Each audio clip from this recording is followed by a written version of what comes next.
네, 안녕하세요. 원주 소재 중천철학도서관 중천학당 그 유튜브 방송입니다.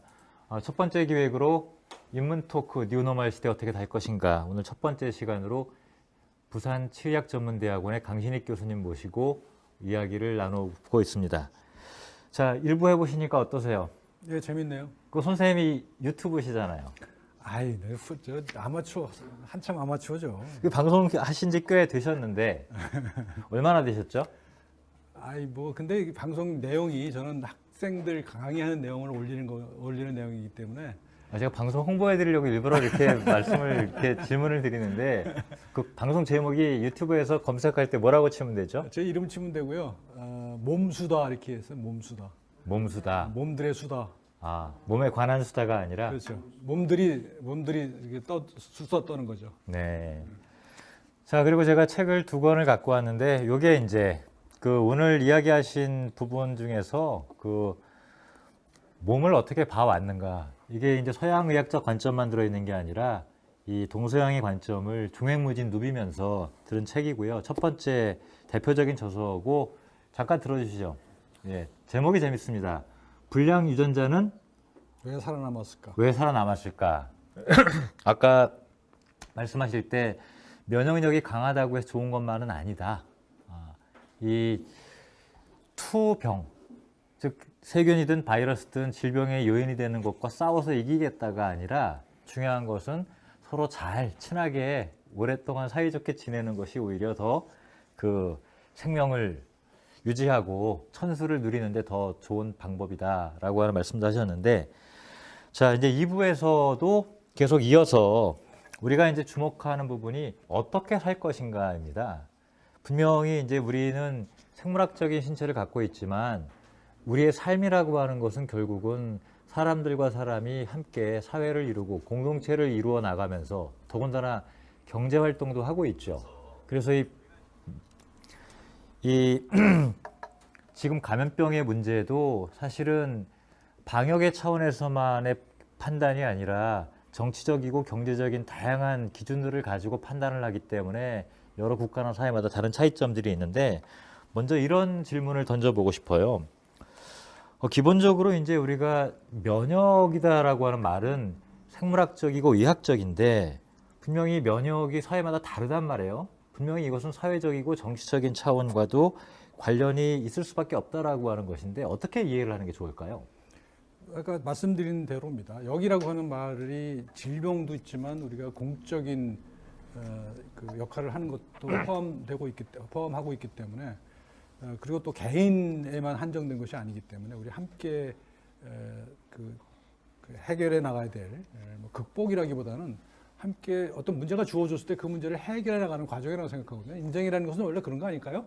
인생은 목표를 정해서 그냥 앞만 보고 가는 그런 인생은 지금 끝났잖아요. 그죠? 우리 그렇게 열심히 살아서 지금까지 잘 살게 됐는데.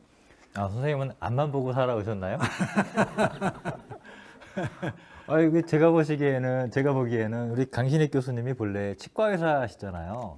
그러면 열심히 치아를 뽑고 아픈 환자들 돌봐주고 하는 게 앞만 보고 사시는 것 같은데, 인문학에도 관심 많고 철학에도 관심 많고 더군다나 지금 유튜버로서 방송까지 만드시는데, 너무 좌우에도 한눈을 많이 파신 거 아닌가요? 아니, 그런 게 아니고요. 저는 나름대로 그때그때 문제를 풀면서 살아왔다고 생각해요. 앞만 보고 갔다기보다는 그때그때 인생에 문제가 생기잖아요. 예를 들면 뭐 수험생 때는 입학하는 게 목표였잖아요. 근데 입학하고 나니까 삶이 재미가 없더라고요. 예를 들면 제가 치과대학을 다닐 때인데, 치과대학을 갔을 때는 이제 한 가지 목표가 있었죠. 이제 여기 가면은 돈도 많이 벌고 편하게 산대더라. 그래가지고 입학을 했어요. 근데 공부를 해보니까 이게 너무 재미가 없는 거예요. 그래서 이제 그때부터 다 한눈을 팔기 시작한 거죠. 그러니까 한눈을 팔았다기보다는 내 문제였죠. 내 문제가 재미없는 게 문제였어요. 그러니까 앞만 보고 살아간다는 것은 재미가 있든 없든 간에 그냥 앞만 보고 가는 거일 텐데, 그 문제가 심각하더라고요. 그래서 그럼 이 문제를 어떻게 해결할 것인가 하다 보니까 한눈을 팔게 된 거죠. 그러니까 그런 면에서 보면 앞만 보고 간 거고, 그래서 어영부영 졸업을 하고 뭐 치과의사로 살다가 살다가 보니까 또 한동안 또 재미도 있었어요. 한동안 몇 년 동안 재밌게 하고 환자도 보고 하다가 돈도 좀 벌다가 그러다가 그것도 아닌 것 같더라고요. 그래서 이렇게 내가 평생 이렇게 살 수 있을까 과연? 이런 생각이 들었을 때 그러면 뭐 대안이 있어야 되겠다는 생각이 들었죠. 그래서 그때 그러고 나서 그때 이제 결정한 게 이제 떠나기로 한 거고 그래서 공부를 좀 하게 됐어요. 그래서 치과를 접고 유학을 가서 이제 철학 공부를 좀 했죠. 그래서 공부를 했는데 공부를 하다 보니까 이건 너무 재밌는 거야. 그래서 이제 여기까지 오게 됐어요. 앞만 보고 살았다고 할 수도 있어요. 그런 면에서 보면. 왜냐면 내 문제를, 그때그때 생긴 문제들을 풀면서 살아온 거니까. 지나고 생각해 보니까 인생이 다 그런 거 아닌가 싶어요. 항상 문제를 풀고 살지 않습니까, 우리가? 우리의 문제가 주어진 답만을 찾아가는 게 인생은 아닌 것 같더라고요. 남들이 뭐 이래라 저래라 하는 거는 사실은 그거는 문제 해결이 아니잖아요. 자기 스스로 문제를 찾고 그 문제의 원인을 나름대로 청찰을 하고 스스로 해결하기 위해서 노력하는 것이 인생 아닌가. 네, 이 말씀을 좀 우리 주제랑 관련시켜서 다르게 이제 질문을 던져보면 그동안은 작은 문제를 풀다가 살아왔는데 작은 문제만 푸는 것이 마음에 차지 않았다. 좀 큰 문제를 풀어보자. 무슨 얘기냐면 이 개업이로서 이제 치과 병원을 열고 환자 한 분 한 분의 치아를 치료하는 것도 중요하지만 이 질병의 문제라고 하는 것이 우리 사회 전체 혹은 나아가서는 인간 전체의 삶과 직결되는 문제인데 그 모든 분들에게 직접적으로 관련되는 이 치료의 문제를 생각해 보다 보니까 이게 하나의 몸의 문제가 아니라 몸들이 함께 공존하는 사회. 이게 이제 아마도 이 정치적 규범으로서의 면역 이런 식의 표현을 쓰신 것 같은데 한국에서 보통 정치적이라고 하는 말은 정쟁적인 것에 대해서 정치적이라고 표현을 하는 것 같아요. 근데 그 의미가 아니라 폴리티카를 하다라고 하는 말의 본래 어원이 폴리스로부터 온 것이니까 사실은 폴리스는 도시 공동체죠. 그러니까 지금 우리가 맞닥뜨리고 있는 감염병이 나 혼자 조심한다고 해서 되는 것이 아니라 함께 살고 있는 사람들 전체가 함께 고민하고 함께 풀어야 될 문제이기 때문에 따라서 우리가 어떻게 행동하고 어떻게 만나고 이 얘기는 어떤 식의 규범들을 창출해서 그것을 함께 지켜나갈 것인가 이런 방식의 문제를 푸는 쪽으로 관심이 커졌다. 이런 뜻 아닌가요? 뭐 꿈보다 해몽이 좋네요. 원래 제가 전공이 해몽이 전공이에요? 네. 근데 그렇습니다. 아까도 잠깐 말씀을 했습니다만 이게 이제 공부를 하다 보니까 여러 가지들을 이렇게 섞게 되죠. 그러니까 보통 공부를 하면은 전공을 선택해서 그것만 파잖아요. 근데 그건 전 공부가 아니라고 생각해요. 그래서 우리 김수현 박사도 도고 철학이 전공이지만 지금 뭐 별의별 거 다 하고 있잖아요. 제가 별의별 거 다 하고 있나요? 근데 그게 하다 보면은 그게 어느 순간 전혀 연관이 없다고 생각했던 것들이 딱 맞아서 연결이 되는 것들이 있거든요. 근데 그게 이제 아까 김수현 교수가 얘기했던 양생의 문제예요. 이게 전통사회에서 양생이잖아요. 삶을 기르는 거잖아요. 근데 우리는 어떤 거를 주로 살았는가 하면 위생의 삶을 살았어요. 위생. 삶을 지키는 거였거든요. 삶을 키우는 것이 아니라 삶을 지키는 거였어요. 좁죠? 그러니까 양생이라는 개념이 훨씬 더 크잖아요. 그래서 저는 처음에 저 책을 쓸 때 공부를 할 때는 이 전통의학과 서양의학이 어떻게 접목할 수 있을까를 고민했었거든요. 그러면서 이제 전통의학에서 많은 개념들을 이제 얻어왔어요. 아까 말씀하신 것처럼 미병이라는 개념도 거기 있는 거거든요. 전통의학에서는 건강이 아니라 미병이에요. 건강이라는 말이 없어요, 아래 우리 전통 사상에는. 건강이란 말이 한 100년 전에 만들어진 말이에요. 그것도 일본 사람들이 번역한 거거든요. 건강. 튼튼할 건에 편할 강자예요. 그러니까 이거는 아주 좁은 의미거든요. 그렇죠? 튼튼한 거예요. 튼튼한 거. 튼튼하기만 하면 건강하다 생각했다는 거예요. 근데 우리가 그렇지 않잖아요. 우리 삶이라는 게 튼튼하다고만 해서 건강한 게 아니잖아요. 아까 말씀드린 것처럼 스페인 독감에서는 젊고 건강한 사람들이 다 죽었잖아요. 그러니까 이거는 이 전통의학에서 그런 개념을 가지고 올 수가 있다는 거고요. 건강이 아닌 미병. 그다음에 서양의 위생이 아닌 양생. 뭐 이런 것들을 개념을 추스리다 보니까 그러고서 또 이제 과학적인 의학을 공부를 해요. 지금 아까 말씀드렸던 것처럼 뭐 진화나 뭐 인지과학이나 면역학이나 이런 거를 공부를 하다 보니까 이게 아주 이 의외의 지점에서 동양과 만나더라고요. 동양 사상과 만나더라고요. 똑같이 만나는 건 아니지만 똑같지는 않지만 변주를 하는 거죠, 다시.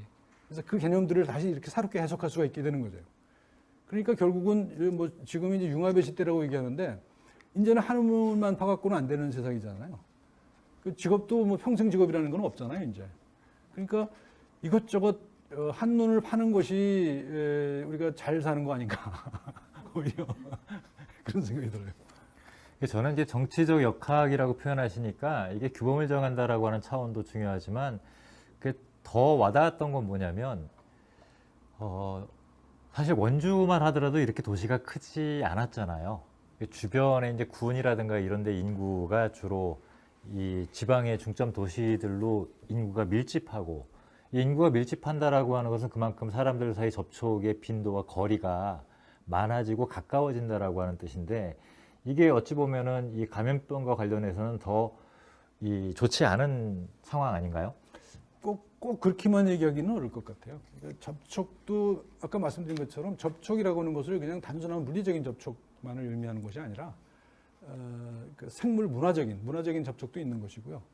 그래서 그런 서로 소통이라고 하는 개념, 그러니까 물리적인 경계가 아니라 어떤 그 심리적인 경계 또는 정치적인 의미에서 그런 경계도 있을 수 있는 거거든요. 그러니까 서양에서는 개인을 뭐라고 얘기하니까 인디비주얼이잖아요. 더 이상 쪼개서 없는 존재가 개인이거든요.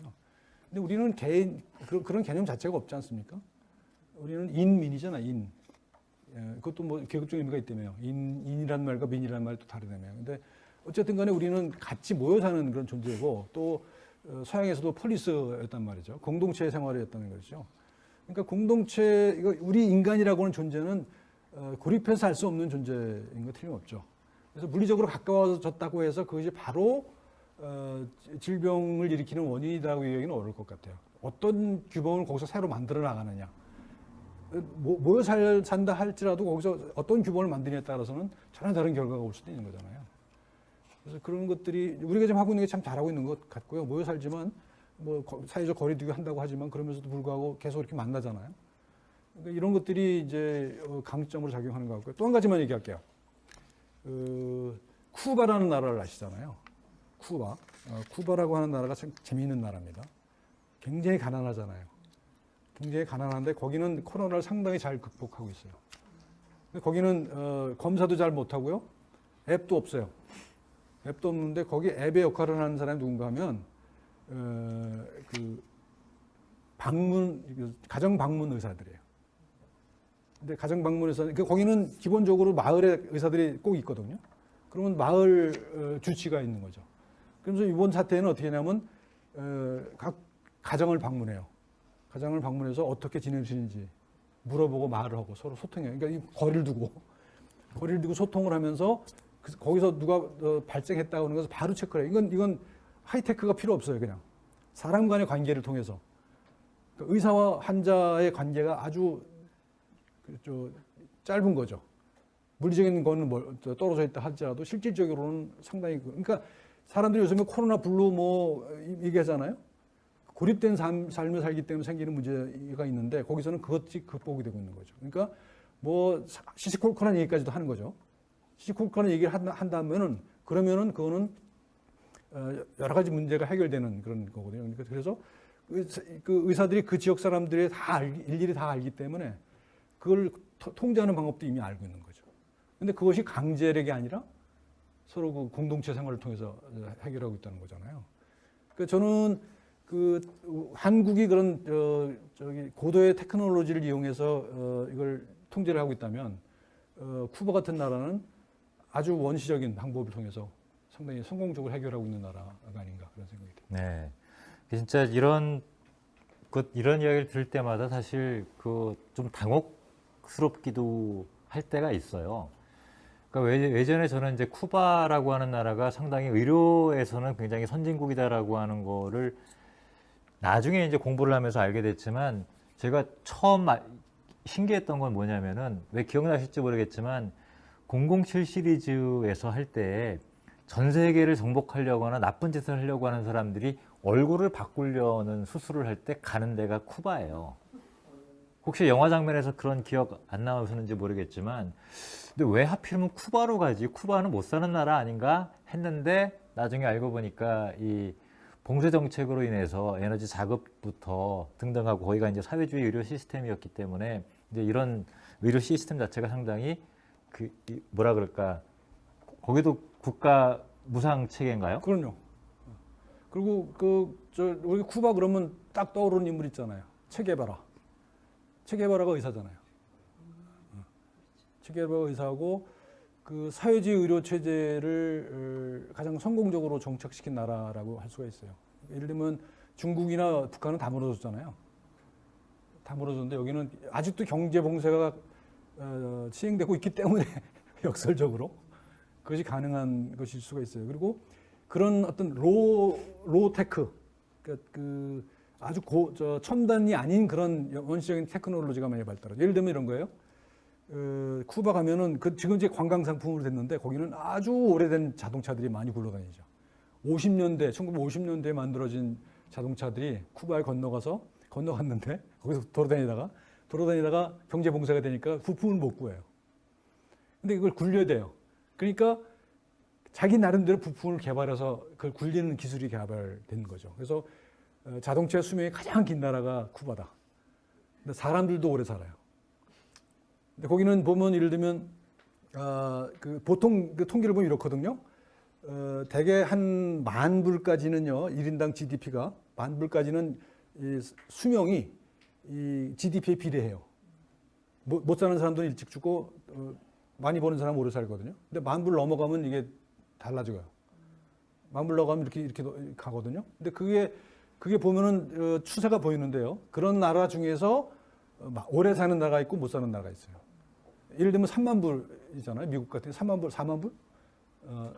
높잖아요. 근데 쿠바는 10분의 1이에요.